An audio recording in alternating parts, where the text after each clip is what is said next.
Have you ever been certain your telephone would ring in the next 10 seconds? Or have you ever walked down a strange street and had the feeling that you knew what lay beyond the unturned corner? Yes? Then you've had a brief encounter with the world of the unknown. You are ready for the actual human experience that follows.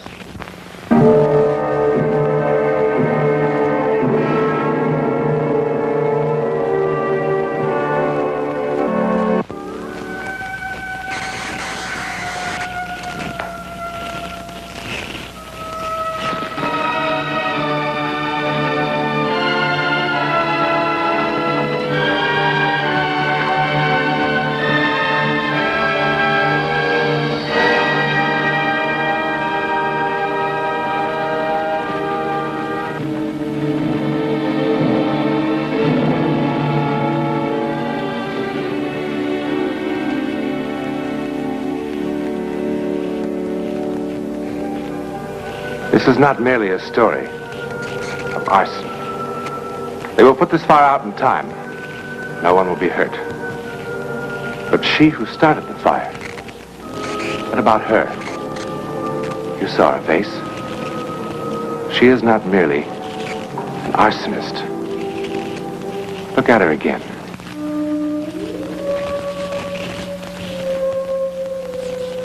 $11 exactly the same time as before, but many miles away.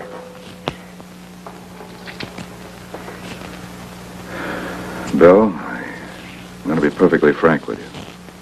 I don't know what causes these fevers. They seem to be malaria, the way they come and go. But they're not quite like it.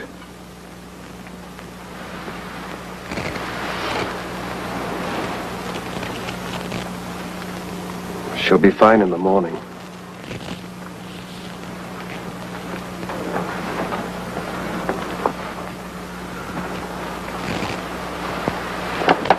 That's the way it's been. In the morning.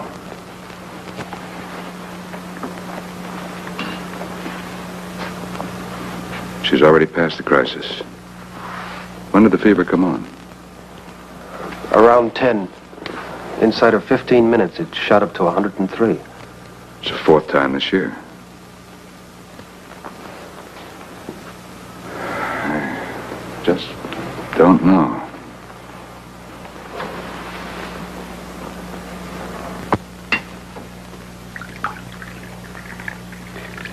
Oh, dear.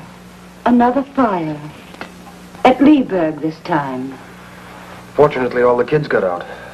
Building was pretty well destroyed, though. Why, that's the fourth one this year, and they all seem to happen in the same sort of place. The last one was at a girls' school, you remember? I'd be willing to bet the same firebug's responsible for all of them. Well, now, how could that be? The girls' school, well, it was just on the border of Canada, and Leeburg is, well, it's only 2 hours from New York City. Down the minute, Bill. Yeah, hide it someplace. It always upsets her to read about these fires.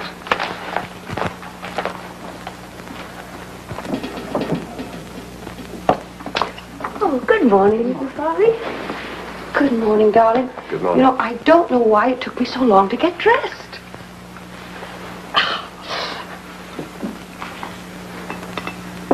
Well, such long faces for such a lovely morning. Well, you look so well. I declare I don't see how you can. Now, Mrs. Hardy, I do not want to hear another word about last night.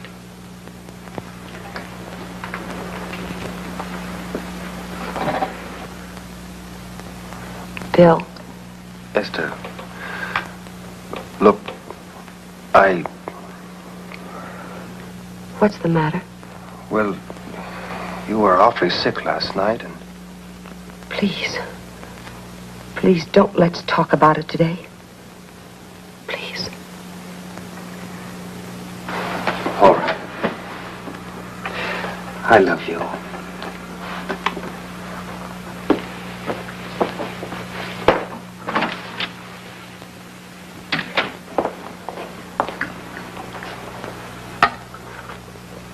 Oh, thank you. Where's the morning paper? It didn't come this morning. It always comes. What's the matter? What happened? Was there a fire last night? Now, don't upset yourself, please. What did you do with it if you burned it? No, all right. Don't you tell him I told you. And please don't let it bother you. It's no concern of yours.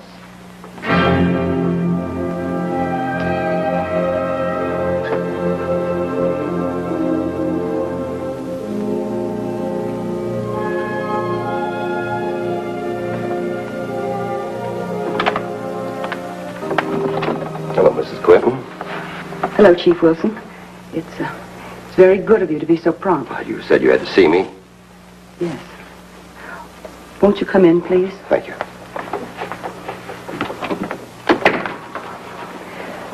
Everybody's out, so we won't be disturbed.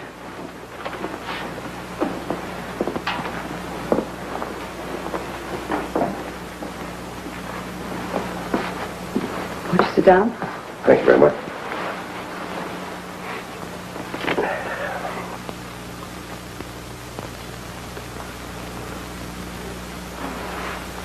What was it you wanted to tell me, Mrs. Quinton? It's about those fires. I should have come to you some time ago, but I just couldn't bring myself to. But now, I'm afraid that children might be burned to death. Oh, you mean those orphanage fires? Yes, they are terrible, but thank God they're nowhere around here. But they will be. Because she will be here. Who? My sister, Emily. Oh, Mrs. Quinton.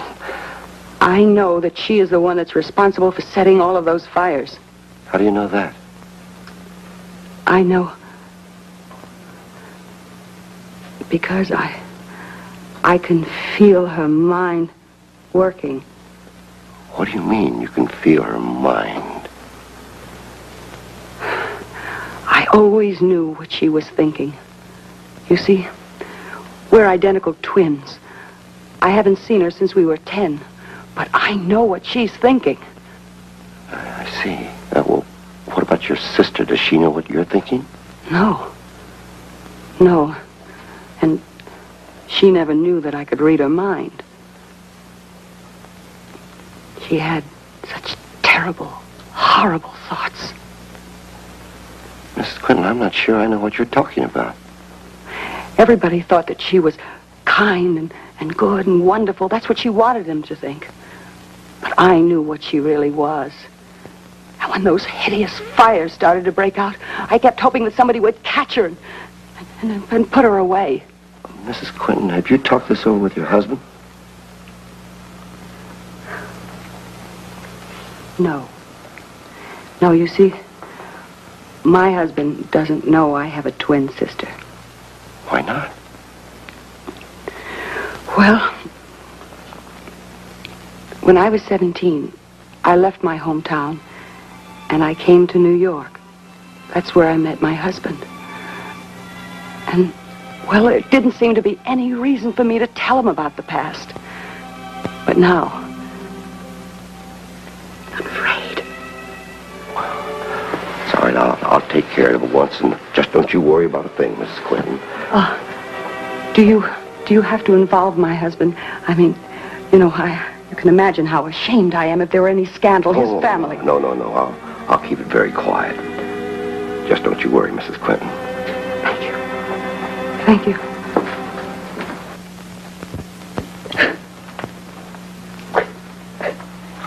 Esther. Esther, please. I knew he'd go straight to you. I should have known he'd do it. But I can't help it if he doesn't believe me. Bill, you've got to do something. You've got to do something to stop her. You must, before it's too late, you must do something. I'm sorry. I am sorry. I should have told you a long time ago. I know it. I am sorry. But Esther, we don't even know where Emily is. But she was in Leeburg last night. That's where the fire was, wasn't it? Mrs. Quinton, please, listen for a moment. If it's true that you know what your sister is thinking, If it is true, I swear to you that it is true. and working on the theory that you have a sister named Emily, You don't believe that? Well, it's hard to believe. You've never mentioned her before.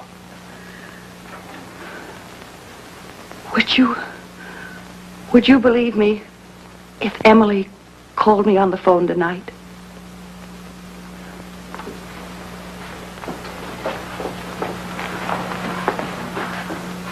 I can will her to call me.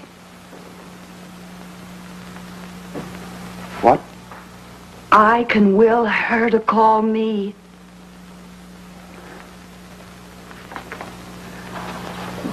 I can. if you can do that, then will her to stop setting fires. Oh, but I can't do that, Dr. Parks. Don't you think I have tried? Don't you think I've really tried?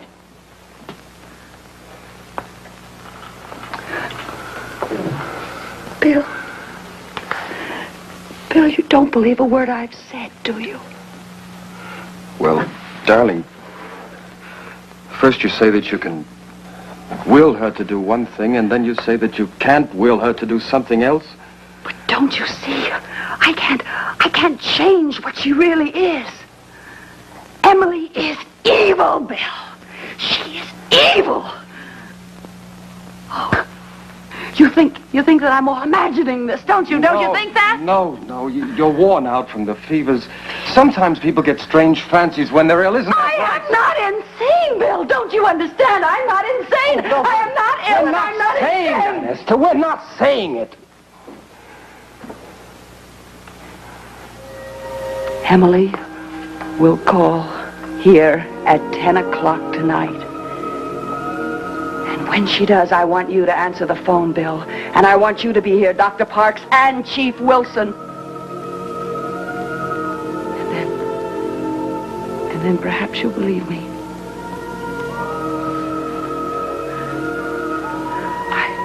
I hope it won't be too late.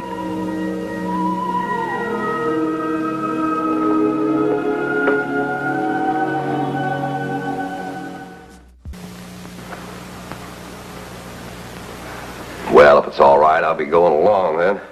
Oh, certainly, Chief. Again, my apologies for wasting your time this way.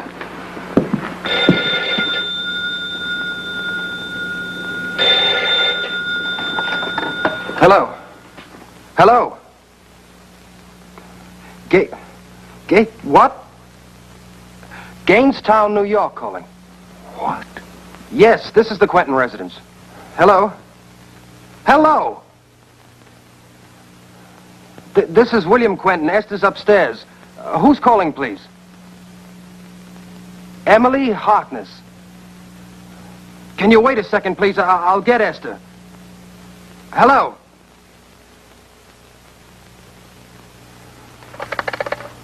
Central. Central, we were cut off. Oh, thank you.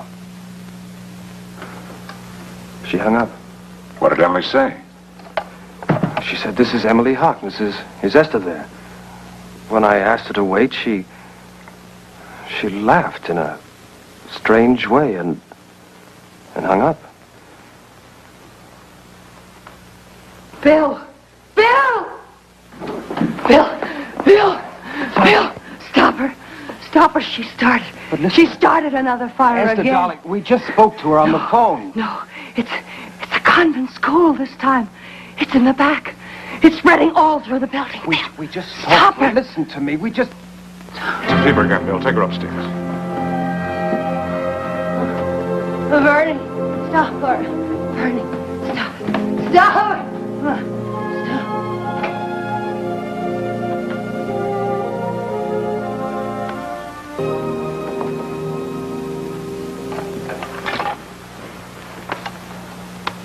Hello, Central. Chief Wilson. I'd like to make a long-distance call. Gainestown, New York. The police station, please hurry. Hello? Hello? This This is Chief Wilson, calling from Cedar Falls. Do you have a convent or parochial school in Gainestown? St. Anne's? Thank you for your information. I'll explain later. Hello, Central. Please connect me with St. Anne's School, Gainestown, New York.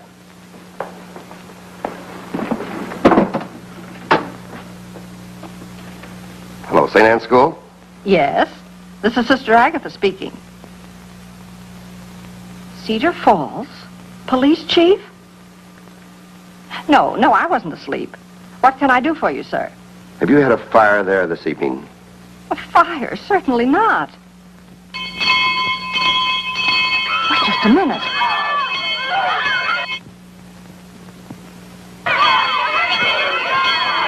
I can't talk now.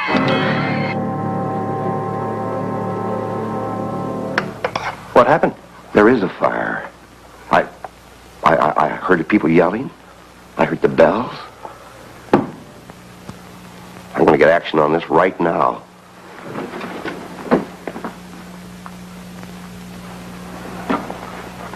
There's no sense bothering with Gainestown. She moves too fast for that. She must live somewhere. Your wife said she hadn't heard or seen her for some time, but other people have. Where did Mrs. Quentin used to live?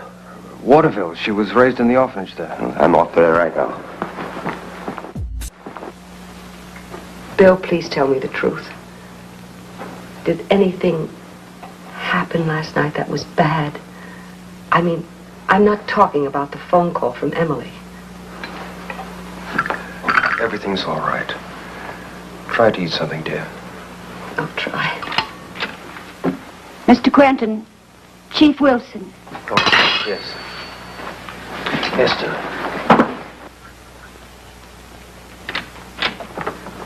What happened? Tell me. Did you find her? Did you find her? Darling, this is a business matter. Let me No. handle it. Mrs. Quentin should hear this, too. I just got back from Waterville. I had a long talk with the superintendent of the orphanage there. Go on. Mrs. Quentin did have a twin sister, Emily, all right. They shared a room together when they were kids. When they were 10 years old, there was a fire in that room. Emily died in that fire. She didn't. I tell you, she didn't. She didn't die. She didn't. I'm telling you that she didn't. No, she didn't. No. Bill, listen. Now, you talked with Emily on the phone. And Dr. Parks, you heard him. And so did Chief Wilson. Now, you can't deny that, either of you. Can you? You can't. You just can't deny that you heard them. And wouldn't I have known if my very own sister were burned to death in a fire? Esther, darling, for heaven's sake. I remember that fire. The curtains, they were ablaze. And they caught fire to a dress. And she was burned, but she didn't die. I tell you that she didn't die. I tell you, she didn't die. She's getting strong. She's getting stronger. Please, you've got to stop her. Stop her, please, Bill. Will her to come here. Bill. Oh, Bill, do you believe me? Yes, darling, yes. You do. You believe. Will her to come here. Yes. Bill, what are you doing? You're losing your mind? She did call, Doctor. Somebody called. Somebody called at 10 o'clock, just as Esther said. And that somebody said she was Emily Harkness.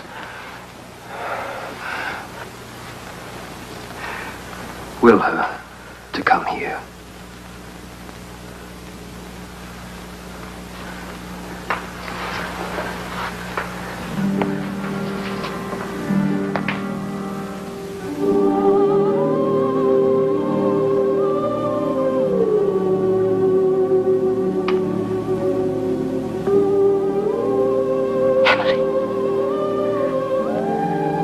Emily. take the train tonight. Emily, the train. I'm sorry I kept you waiting. How's Mrs. Quentin? She'll be all right. Once we find Emily and put her away. But I told you that I don't Emily... care what you told me. Emily Harkness did call here last night, and there was a fire in Gainestown. The superintendent in Waterville must have made a mistake in the records. It wasn't a matter of just checking the records. The man was there at the time. He remembers the girls well. He remembers what happened. So does my wife. She said that her sister did not die in the fire, and I believe her. I didn't just check with the superintendent. I checked with 3 other people who were there at the time. They said that Emily was a sweet, lovable girl, and that her sister, your wife, was insanely jealous of her. They didn't say that Mrs. Quentin started the fire. It may have been an accident. May have been an accident. What are you trying to say? All I'm trying to say is, after it happened, Esther went into a high fever. She was out of her head for quite some time. After she got over it, she never mentioned her sister again. The folks at the orphanage thought it was better that way. I prefer to believe what I heard last night with my own ears. Good night, Chief.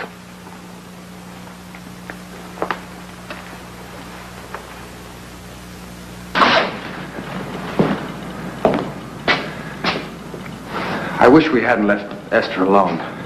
She's not alone. Mrs. Harney's with her.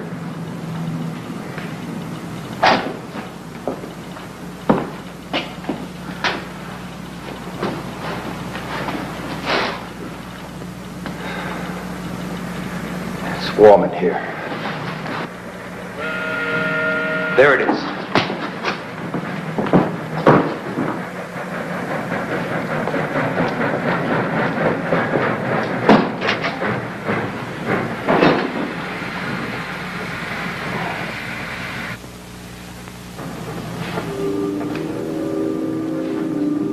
Go.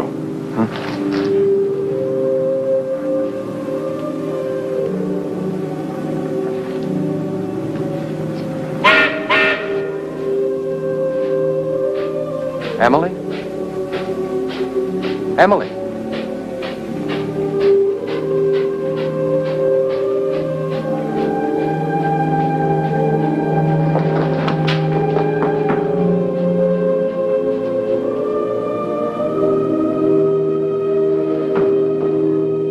Emily! Wait!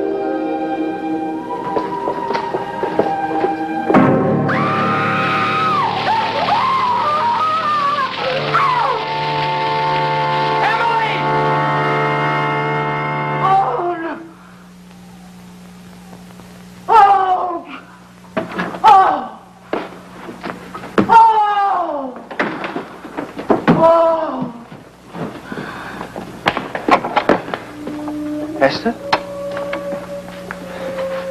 Esther? Esther? Oh! She's burned. She's burned. She's burned.